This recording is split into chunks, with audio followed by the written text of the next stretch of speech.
if you show it in layers and pull them away in an animation to show kids, okay, this is how it was assembled, put it together.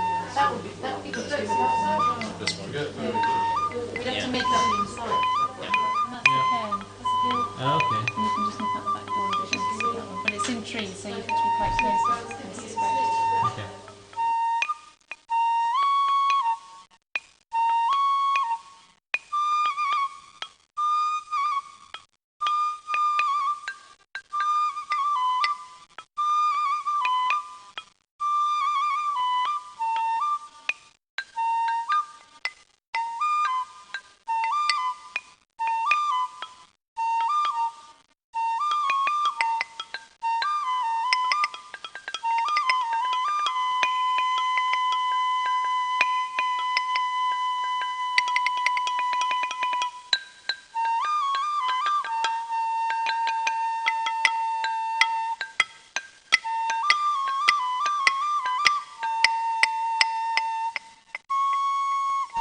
A lot of the early work here suggests that it's a lunar landscape, in the sense that a lot of the positions of the stones here are put in the right position to celebrate certain periods of the moon. Be it because the moon's got quite a complicated cycle, and I'm not going to try and go through that now, but it has a lot of overlapping cycles, and some of these sites seem to pay heed to that, and the extremities maximum position on the horizon that you get a full moon, and this may be an 18-year cycle, several others as well.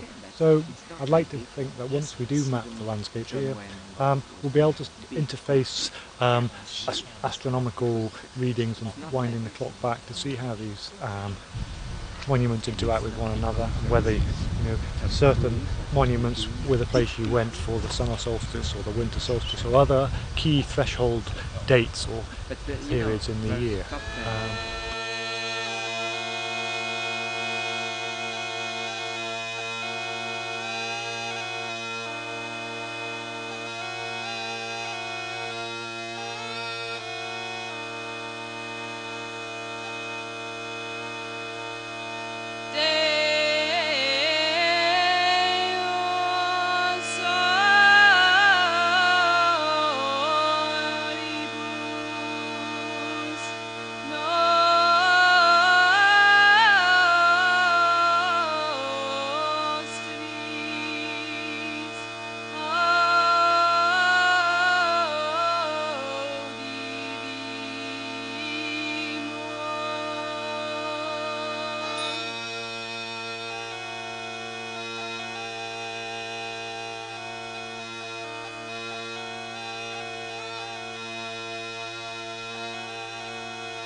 We're standing here in Cairn Barn, and beside one of the rock sheets that make up this complex of Bronze Age carvings that surround the Kilmartin Valley. We're trying out this new technique. It's the first time that this laser technology has been used at trying to render up in 3D this prehistoric rock art. They're very simple at first glance, these cup and ring marks, and we reckon they date to around about 4,000 to 5,000 years ago. They're not just a Scottish phenomena, they're more of a European phenomena. You'll find designs like this all the way along the western seaboard of Europe. We were in Galicia in southern Spain a couple of months ago, almost identical carvings in position in the landscape, depth of carving, size. They're a complete enigma. And one of the things that concerns us here in Kilmartin is the fact that we have no idea how quickly they're eroding. And there's a big dilemma at the moment whether we should maintain them exposed to the elements, or whether, because of the atmospheric conditions and the acid rain, we should perhaps cover them up for future generations. So this technology may well enable us in the longer term to find out the speed at which they're eroding, and we can make some more sensible decisions. We're lacking a datum point for conservation terms, and I'm hoping that this is the first stage towards that. These cup and ring marks here, they present a couple of key questions to us really. One is, what on earth are the round motifs all about? And the other is, how old are they? And no one has yet successfully worked out how to age a carving in bedrock. Therefore we'll have to go on artifacts that may have been associated with the people who are doing this at the same time, or occasionally you find bits of stone with carvings used in prehistoric buildings, so we can backdate that sort of thing. But we're still left with a rather large time frame of almost 2,000 years about when these were carved. But the strange thing is, at that time, whenever it was, 3,000 to 5,000 years ago, there was a common bond that stretched right across Europe. Wherever these cup and ring marks appear, they adhere very strongly to key rules. So there's not a whole load of virtuoso artists or spiritual leaders doing random things in the landscape all over Europe. In the Bronze Age, they were adhering to very strong rules, and that encourages one to think of an overwhelming philosophy understood and shared between these European peoples.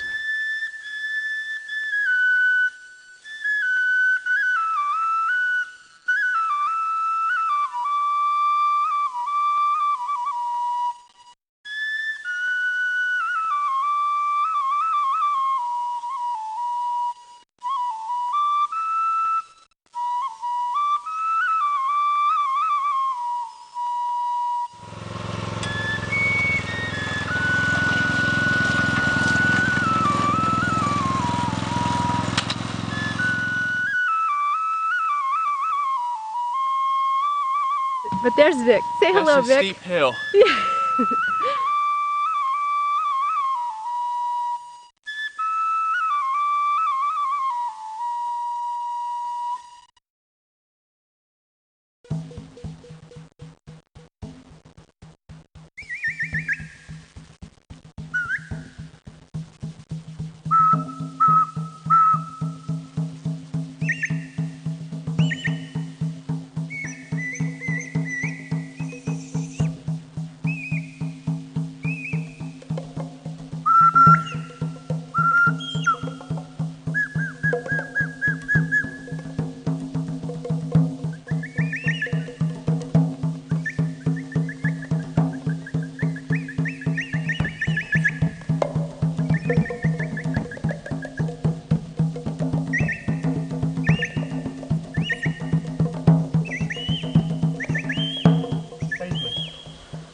Gone are loads of them running out, like pierces running away. And this one here is actually a horn spiral, so it's not a cup and ring mark at all. So that's actually a unique motif on this whole panel, and it's pretty rare altogether, and a lot of process.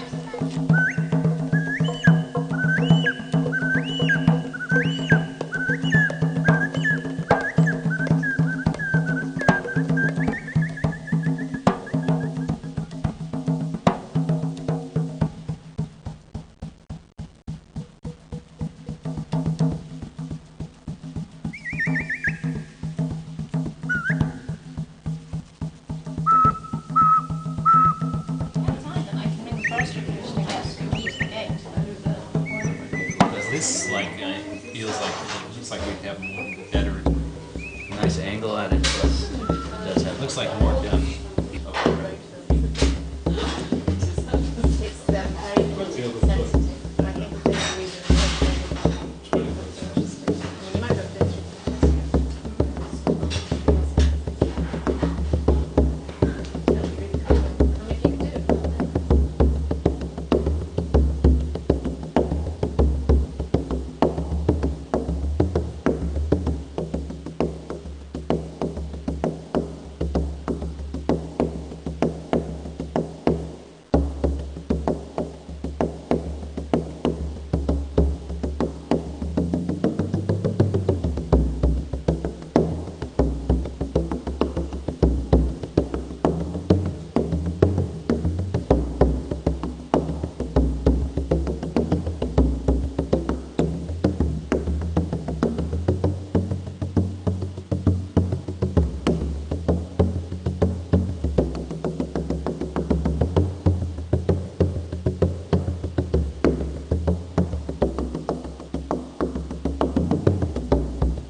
Berkeley bach, die Skalen krach, se wachte buch, se javagne vracht, se kiri FGI.